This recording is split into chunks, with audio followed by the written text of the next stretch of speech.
اچھا بھائی جلدی جلدی مفتی صاحب جہاد سے متعلق آپ کا موقف اختلافی ہے یا غیر اختلافی؟ دو ٹوک مسئلہ ہے. ایک اعتراض یہ ہو رہا ہے کہ ہر موقع پر جہاد کے لیے اصول نہیں دیکھنا، بلکہ بعض دفعہ غیرت کا مسئلہ آتا ہوتا ہے، تو صحابہ سے کیا سیرت ملتی ہے؟ جہاد کے موقع کے بارے میں میرا وہی موقف ہے جو پاکستان کے سارے علماء کا موقف ہے. یہ جو ہمیں لوگ کہتے ہیں نا آپ لوگ جمہور امت سے ہٹ کے چل رہے ہو، تو کہنے دو، کہنے پر گورنمنٹ کی طرف سے کوئی پابندی نہیں ہے. ہمارا کوئی موقف، کوئی مسئلہ، کوئی عقیدہ جمہور امت سے ہٹ کے ہے ہی نہیں. کوئی 1.5 انچ کی ہم نے الگ، بس اس بیس پہ کہتے ہیں کہ جامعۃ الرشید نے ایک الگ بورڈ بنا لیا تو اس پہ کہتے ہیں جمہور امت سے الگ ہو گئے. اس کو الگ ہونا تھوڑی کہتے ہیں، تو انتظامی چیز ہے، مینجمنٹ سے اس کا تعلق ہے. جامعۃ الرشید کی رائے یہ ہے کہ ہمارے طلبہ کو حکومتی اداروں میں جانا چاہیے، تو اس لیے اس کے لیے ہمیں الگ بورڈ چاہیے، تو اس کی سرٹیفکیٹ کی ایک ویلیو ہوگی تاکہ وہ حکومتی اداروں میں جائیں. اور باقی حضرات جو وفاق المدارس ہیں وہ بھی ہمارے سروں کے تاج ہیں، ان کی رائے یہ کہ نہیں، ہم نے اسی ٹریک پہ چلنا ہے جو ابھی تک چلا آ رہا ہے کہ حکومت کی اداروں میں ہم نے نہیں بھیجنا، ہم نے صرف مسجد کا امام بنانا ہے اور مدرسوں میں مدرس اور مفتی تیار کرنے. اب اس میں اعتدال کے ساتھ اس پہ بحث ہونی چاہیے کہ ان دونوں میں کون سی رائے ٹھیک ہے. تو اگر آپ کو جو رائے ٹھیک لگے آپ وہ بیان کریں، دوسری رائے کا احترام کریں. دارالعلوم کورنگی والے یہی کر رہے ہیں، ان کی طرف سے کبھی آپ نے کوئی ایسا نیگیٹو کمنٹس جامعۃ الرشید کے خلاف، مجمع کے خلاف، مجمع جو نیا بورڈ بنایا، یا مفتی عبدالرحیم کے خلاف کوئی بھی نہیں سنا. نہ حضرت مفتی تقی صاحب نے اپنی رائے ایک بیان کر دی، خاموشی اختیار کر لی. جامعۃ الرشید نے بھی ایک رائے بیان کر دی حضرت مفتی تقی صاحب کے احترام کے ساتھ، اور احترام جامعہ جو مفتی تقی صاحب کا کرتا ہے وہ آپ سوچ بھی نہیں سکتے، سمجھ رہے ہو، آپ کے تصور سے زیادہ. تو بہت ساری چیزوں میں حضرت مفتی عبدالرحیم صاحب تو کہتے ہیں مفتی تقی صاحب کی رائے، بس اس کے بعد جب رائے ان کی آ گئی تو مجھے اب اس مسئلے پہ سوچنے کی ضرورت نہیں ہے. کئی دفعہ ہماری بحث ہوئی حضرت سے اس پہ، تو وہ تو کچھ بھی نہیں بنا کے پیش کر رہے اس کو. لیکن اب کچھ لوگ اس کو ایسا بنا رہے ہیں، پوری مدرسوں سے کٹ گئے، ایک الگ 1.5 انچ کی مسجد بنا لی، اور سارے علماء دیوبند ایک طرف، آپ بالکل ایک طرف. ایسا بنا کے کچھ بھی پیش کر دو بھائی، حقیقت میں ایسا کچھ بھی نہیں ہے، حقیقت میں ایسا کچھ بھی نہیں ہے. اور بعض لوگوں کو مجھ پر اشکال ہے کہ میں نے جب کہا نا میں وفاق المدارس کے مدرسوں کے ساتھ تعاون کرتا ہوں، تو کچھ لوگ کہہ رہے ہیں نہیں کرتا. تو یہ کیسے آپ کہہ رہے ہو نہیں کرتے بھائی؟ جب ایک آدمی کہہ رہا ہے تو اس کی بات مان لو. میں ثبوت بھی دکھا سکتا ہوں کہ میں کرتا ہوں تعاون، لیکن ثبوت دکھانے میں مسئلہ یہ ہے کہ جس مدرسے کے ساتھ تعاون کر رہا ہوں اس کے محتمیم سے پرمیشن لینی پڑے گی، وہ کیونکہ ان کے لیے مسائل کھڑے ہو سکتے ہیں، اس کے لیے مسائل کھڑے ہو سکتے ہیں، کیوں تعاون لیا تم نے. تو ہماری نظر میں وفاق المدارس ہو یا مجمع کے مدرسہ ہو، کوئی فرق نہیں ہے. دونوں مسلمان ہیں، دونوں بالکل ٹھیک ہیں، دونوں اہل حق ہیں، دونوں کا ہدف ہے دین کو دنیا میں غالب کرنا. تو اس غالب کرنے کے لیے پالیسی میں اختلاف ہے. ایک کی پالیسی ہے کہ اس طرح سے ہونا چاہیے، اور دوسرے کی پالیسی ہے اس طرح سے ہونا چاہیے. اور ہماری رائے یہ کہ جو مدرسہ سوسائٹی ایکٹ کے تحت رجسٹرڈ ہونا چاہے یہ بھی ٹھیک ہے، اس کو اس کا رائٹ ہے، اور جو مدرسہ وزارت تعلیم کے تحت رجسٹرڈ ہونا چاہے اس کو بھی اس کا حق ہے. تو اگر بات کو ہلکا رکھ کے ایکسیپٹ کر لو، بیان کر لو، تو کچھ بھی نہیں ہے. اور اگر بڑھانا چاہو تو بڑھاتے رہو، فساد کی بات کرتے رہو، لڑواتے رہو. دیکھو علماء دیوبند کو وہ لوگ نہیں توڑ رہے ہیں جنہوں نے الگ بورڈ بنایا، وہ نہیں توڑ رہے ہیں. علماء دیوبند کو وہ توڑ رہے ہیں جو الگ بورڈ بنانے والوں کے بارے میں فوجی اور اسٹیبلشمنٹ اور درباری اور سرکاری، اس کا نتیجہ کیا نکل رہا ہے؟ نفرتیں پھیلتی چلی جا رہی ہیں. توڑنے کی نسبت اس کی طرف ہوتی ہے جو نفرتیں پھیلا رہا ہے. پالیسیوں کا میں اختلاف، طریقہ کار میں اختلاف، یہ تو ہمیشہ سے رہا ہے، یہ تو زندہ قوموں کی علامت ہوتی ہے، یہ تو ہمیشہ سے رہا ہے. بورڈ تو پہلے سے بھی کافی سارے بنے ہوئے ہیں نا، کیا خیال ہے بھائی؟ مدارس کے بورڈ مجمع سے پہلے بھی تو بنے ہوئے ہیں بہت سارے بورڈ، اس میں کون سی ایسی بات ہو گئی؟ سمجھتے ہو گے نہیں سمجھتے؟ میں نے ابھی پورا بیان میں ہی کہا ہے نا، رائے کا اختلاف تو ہمیشہ سے رہا ہے.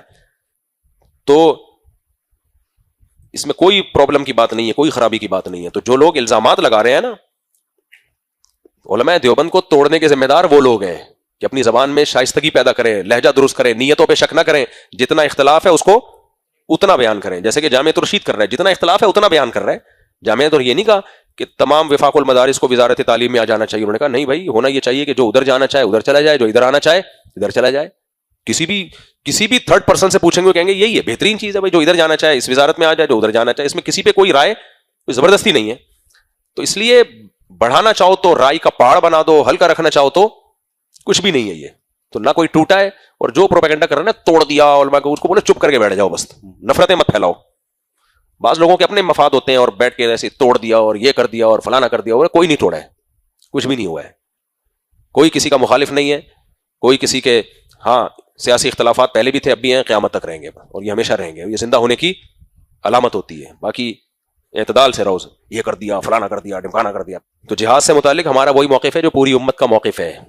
جہاد فرض ہے، لیکن یہ نہیں کہ کوئی بھی کہہ دے کہ یہاں بم پھاڑو تو اس کو جہاد ہے، ایسا نہیں ہوتا. کتابوں میں ہدایہ اٹھا کے دیکھ لو، جہاد کے حکام لکھے ہوئے ہیں کہ کس پہ فرض ہے، کب فرض ہے، فرض عین کب ہوتا ہے، فرض کفایہ کب ہوتا ہے. پھر کچھ چیزیں جہاد نہیں ہوتی، وہ بغاوت کے زمرے میں آتی ہیں، اس کو لیبل جہاد کا لگا ہوتا ہے. تو وہ ساری بحثیں فقہ میں لکھی ہوئی ہیں. اور جتنے مدارس سے فتویٰ لوگ ہیں، بنوری ٹاؤن سے، جامعۃ الرشید سے، دارالعلوم کرنگی سے، اکوڑا خٹک سے، جامعہ اشرفیہ سے، حتیٰ کہ اہل حدیث علماء کے مدرسوں سے بھی، بریلوی علماء کے مدرسوں سے بھی، جہاد کے بارے میں سب کا فتویٰ ایک ہی ہوگا. تو اس لیے ہمارا تو جہاد میں کوئی ہے ہی نہیں اختلاف کسی سے.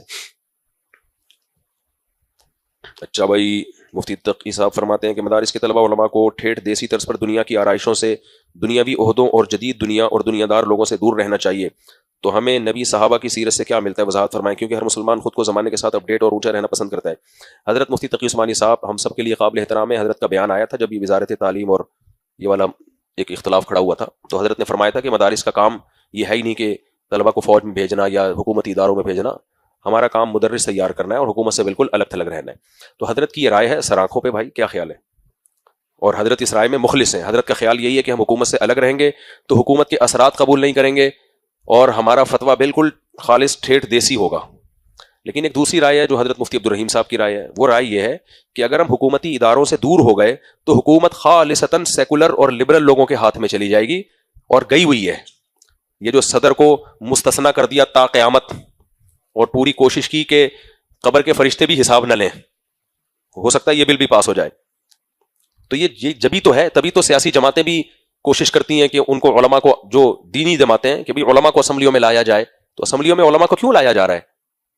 اس لیے کہ حکومت میں گھسیں. اب فوج میں اگر فوج میں مدارس کا کام لڑاکا تیار کرنا نہیں ہے، فوج میں مدارس کا کام کیا ہے کہ فوج میں جو مذہبی سیٹ ہے وہ مدارس کے علماء طلبہ کے ہاتھ میں آئے، جو مذہب کا وہ ہے نا، جیسے خطیب وغیرہ جو. کیونکہ اگر علماء نہیں جائیں گے مدارس کے تو کون جائے گا پھر؟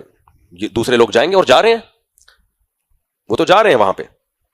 تو اس لیے مفتی عبدالرحیم صاحب وہ بھی قابل احترام ہے ہمارے لیے. بھائی ان کی رائے یہی ہے کہ اس طرح ہم حکومتی اداروں سے الگ نہیں ہو سکتے، ہمیں جانا پڑے گا، ورنہ تبدیلی آ نہیں سکتی. کیونکہ وہ کہتے ہیں کہ اگر تبدیلی کا پھر پیکج کیا ہے اس کے، جب ملک میں بغاوت بھی جائز نہیں ہے، مسلح بغاوت کہ تلوار لے کے ہم چڑھ جائیں، یہ تو جائز نہیں ہے. تو یہی طریقہ ہمارے پاس ہے کہ سرکاری اداروں میں جایا جائے. سرکاری اداروں میں وہ سیٹیں جو مذہبی لوگوں کے لیے ہوتی ہیں، مخصوص ہوتی ہیں. یہ نہیں کہ ہمارا کام کوئی ڈاکٹر انجینئر بنانا ہے، یہ نہیں ہے. جامعۃ الرشید نے یہ کبھی نہیں کہا کہ ہم ڈاکٹر انجینئر طلبہ کو بنائیں گے. ہاں یہ تو ضرور ہے، ڈاکٹروں انجینئروں کو مولوی بنا دیا ہے، لیکن کسی مولوی کو ڈاکٹر انجینئر آج تک نہیں بنایا. یہ ان کا شعبہ نہیں ہے، نہ انہوں نے دعویٰ کیا ہے. لیکن اسلامک یونیورسٹی میں لیکچرار جاتے ہیں، اور باہر ملکوں سے طلبہ آنے کے لیے بھی ضروری تھا کہ جو باہر ملکوں کے طلبہ ہمارے ملک میں آئے، اس کے لیے بھی یہ ضروری تھا کہ وزارت تعلیم سے رجسٹریشن ہو. تو یہ دونوں بزرگ ہمارے لیے قابل احترام ہیں. یقیناً حضرت مفتی تقی صاحب کا درجہ زیادہ ہے، لیکن دلیل کے لحاظ سے اگر مجھے مفتی عبدالرحیم صاحب کی رائے درست لگ رہی ہے تو اس میں بھی کوئی خرابی نہیں ہے. کسی کا مرتبہ کم ہو کے بھی اس کی رائے اگر مجھے زیادہ اچھی لگ رہی ہے تو اس میں کوئی خرابی نہیں ہے. لیکن میں آپ کو یہ بات بتاؤں، حضرت مفتی تقی صاحب کا ظرف بہت بڑا ہے.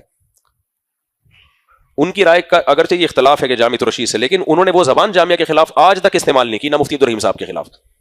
سمجھ رہے کہ نہیں سمجھ رہے؟ کوئی ایک لفظ بھی جامعہ کے خلاف انہوں نے نہیں بولا، نہ مفتی عبدالرحیم صاحب کے خلاف کہ وہ درباری ہیں، فوج، کچھ بھی نہیں. ایک رائے پیش کر دی جیسے کہ علماء کا کام ہوتا ہے، ختم.